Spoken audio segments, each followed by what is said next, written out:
I find it a little difficult to say what the subject matter of this seminar is going to be, because it's too fundamental to give it a title.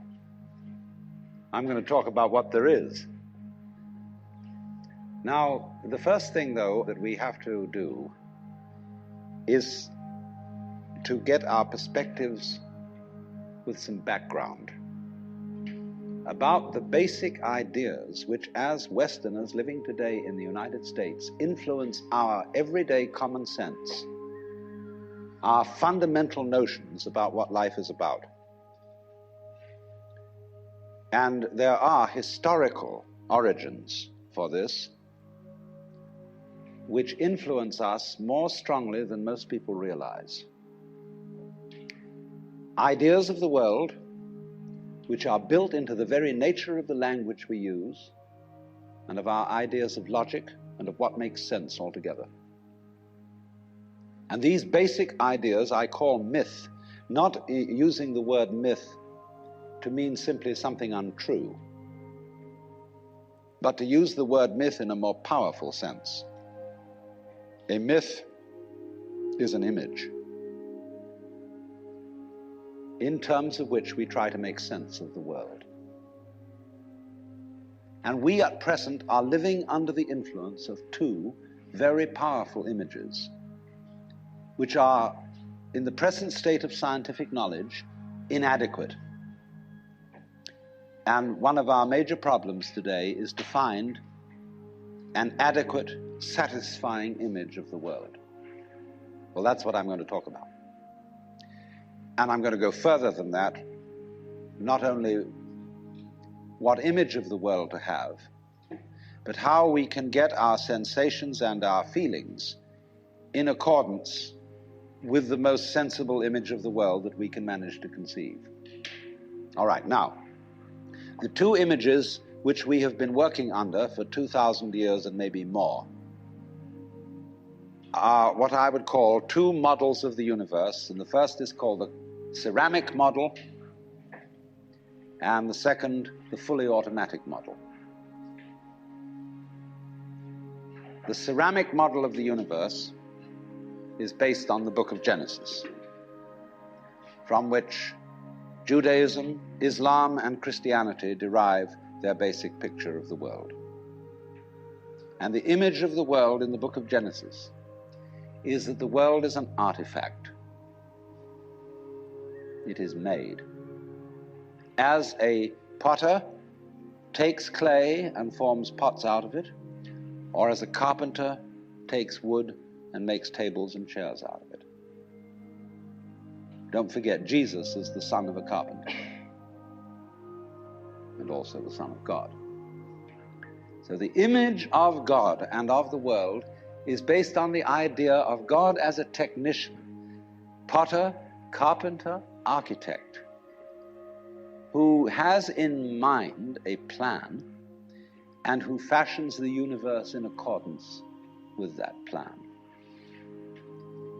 So basic to this image of the world is the notion, you see, that the world consists of stuff, basically. Primordial matter, substance, stuff, as pots are made of clay. And the potter imposes his will on it and makes it become whatever he wants. And so in the book of Genesis, the Lord God creates Adam out of the dust of the earth. In other words, he makes a clay figurine, and then he breathes into it, and it becomes alive, because the clay becomes informed. By itself, it is formless. It has no intelligence, and therefore it requires an external intelligence and an external energy to bring it to life and to put some sense into it. And so in this way, we inherit a conception of ourselves as being artifacts, as being made, and it is perfectly natural in our culture for a child to ask its mother, "How was I made?" or "Who made me?" And this is a very, very powerful idea But, for example, it is not shared by the Chinese or by the Hindus. A Chinese child would not ask its mother, "How was I made?" A Chinese child might ask its mother, "How did I grow?" which is an entirely different procedure from making. You see, when you make something, you put it together, you arrange parts, or you from the outside to the in, as a sculptor works on a stone or as the potter works on clay. But when you watch something growing, it works in exactly the opposite direction. It works from the inside to the outside. It expands, it burgeons, it blossoms, and it happens all over itself at once. In other words, the original simple form, say, of a living cell in the womb, progressively complicates itself. And that's the growing process, and it's quite different from the making process. And so there is, for that reason, a fundamental difference between the made and the maker. And this image, this ceramic model of the universe, originated in cultures where the form of government was monarchical, and where, therefore, the maker of the universe was conceived also at the same time in the image of the king of the universe. King of kings, Lord of lords, the only ruler of princes, who dost from thy throne behold all dwellers upon earth. I'm quoting the Book of Common Prayer. And so all those people who are oriented to the universe in that way feel related to basic reality as a subject to a king. And so they are on very, very humble terms in relation to whatever it is that works all this thing. I find it odd in the United States that people who are citizens of a republic have a monarchical theory of the universe, because we are carrying over from the very ancient Near Eastern cultures the notion that the Lord of the universe must be respected in a certain way.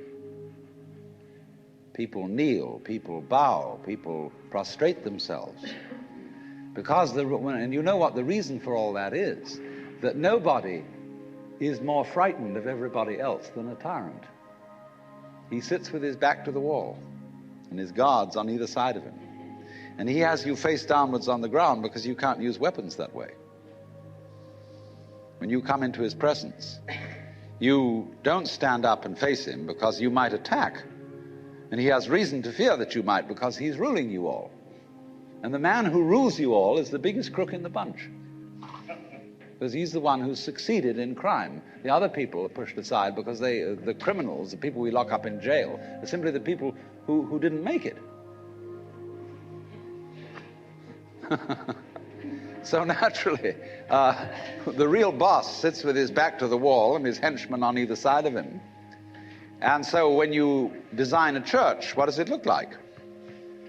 Catholic church with the altar as it used to be. It's changing now because the Catholic religion is changing.